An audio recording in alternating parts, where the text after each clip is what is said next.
जी नमस्कार, मैं चितरंजन कुमार और आप देख रहे हैं सीटीओ न्यूज।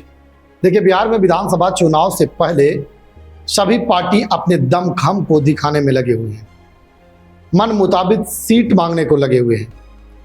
तो एक तरफ दिल्ली में और पटना में चिराग पासवान एनडीए को दम दे चुके हैं, तो दूसरी तरफ इधर औरंगाबाद में भी लोजपा रामविलास के जो संभावित उम्मीदवार हैं वह एनडीए को नाक में दम देकर रखे हुए हैं, क्योंकि अब लोजपा जो है वह काफी मजबूत हो चुकी है, जमीन स्तर पर भी काफी मजबूत है।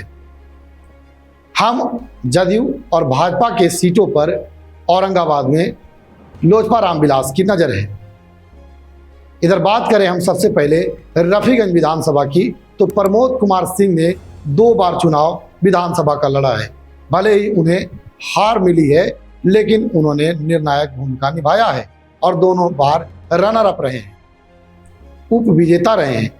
एक बार वे एनडीए के प्रत्याशी के रूप में लोजपा के ही उम्मीदवार थे, लेकिन दूसरी बार उन्हें जब टिकट नहीं मिला तो उन्होंने निर्दलीय ताल ठोक दिया और वर्तमान के जो विधायक थे उनकी जमानत जब्त करा दी। तो दूसरी तरफ औरंगाबाद लोजपा रामविलास के जिला अध्यक्ष चंद्रभूषण सिंह उर्फ सोनू सिंह अपने कार्य और कुशलता के लिए लगातार चर्चा में रहते हैं। जमीन और धरातल पर उतरकर लोगों की समस्या का निराकरण करते हैं, बीमार मरीजों का इलाज कराते हैं, अस्पताल में पहुंचकर लोगों के हर समस्या का निराकरण करते हैं। मरीज अस्पताल पहुंचे या ना पहुंचे, अगर सूचना उन्हें मिल जाती है वे फौरन अस्पताल में पहुंचकर चिकित्सकों को तैयार रखते हैं। अब उनकी नज़र जो है वह औरंगाबाद विधानसभा पर है, क्योंकि उनके कार्यकर्ता लगातार मांग करते आ रहे हैं कि चंद्रभूषण सिंह उर्फ सोनू सिंह को औरंगाबाद से चुनाव लड़ाया जाए। अब पार्टी को विचार करना होगा, गठबंधन को विचार करना होगा कि आखिर एनडीए औरंगाबाद में टिकट किसे देती है, लेकिन मजबूत दावेदारी लोजपा रामविलास औरंगाबाद में कर रही है। अब हम बात करते हैं तीसरी सीट ओबरा की, तो वहां से भी डॉक्टर प्रकाश चंद्रा लगातार ताल ठोक रहे हैं और वे वर्तमान में जातियों का एक सम्मेलन करा रहे हैं। कभी भूमिहार तो कभी क्षत्रिय, कभी राजपूत तो कभी चंद्रवंशी तो कभी जाधव, सभी जातियों का प्रत्येक दिन वे सम्मेलन करा रहे हैं, पार्टी दे रहे हैं, लोगों को बैठा रहे हैं, सम्मान दे रहे हैं, खिला रहे हैं। उसके अलावे उनका जो कार्य है वह काफ़ी सराहनीय है, क्योंकि जब कभी भी किसी को ब्लड की ज़रूरत होती है तो डॉक्टर प्रकाश चंद्रा की टीम फौरन पहुंचकर वे ब्लड को उपलब्ध करा देते हैं। वही नहीं, हर ज़रूरतमंद के लिए ओबरा में डॉक्टर प्रकाश चंद्रा मौजूद रहते हैं।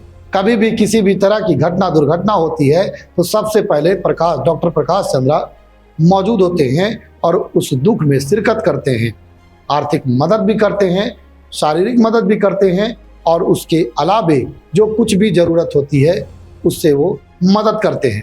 पूर्व में उन्होंने भी विधानसभा चुनाव लड़ा था, लेकिन उन्हें जीत नहीं मिली, लेकिन उन्होंने भी निर्णायक भूमिका निभाया और लोजपा जब अकेले चुनाव लड़ रही थी तो पूरे बिहार में सबसे अधिक मत प्राप्त करने वाले उम्मीदवार के रूप में डॉक्टर प्रकाश चंद्रा थे। वहीं चौथी सीट की बात करें तो सुरक्षित कुटुंबा विधानसभा है, जहां से पंकज पासवान की पत्नी पूर्व में जदयू के सीट पर विधायक हुआ करती थी, लेकिन उन्होंने हाल ही में कुछ महीना पहले चिराग पासवान की पार्टी लोजपा रामविलास का दामन थाम लिया है। खुद केंद्रीय मंत्री और लोजपा रामविलास पार्टी के राष्ट्रीय अध्यक्ष चिराग पासवान ने उन्हें पार्टी की सदस्यता दिलाई है। अब कुटुंबा पर पंकज पासवान की खुद नजर है कि वे वहां से चुनाव लड़े, लेकिन पार्टी आलाकमान क्या कुछ करती है वो अब 1-2 दिन में सब कुछ तय हो जाएगा। लेकिन लोजपा रामविलास की नजर जो है वह एनडीए में 4 सीटों पर है। खबर को लेकर आपकी क्या प्रतिक्रिया है, कमेंट बॉक्स में बताइएगा। देखते रहें सीटीओ न्यूज।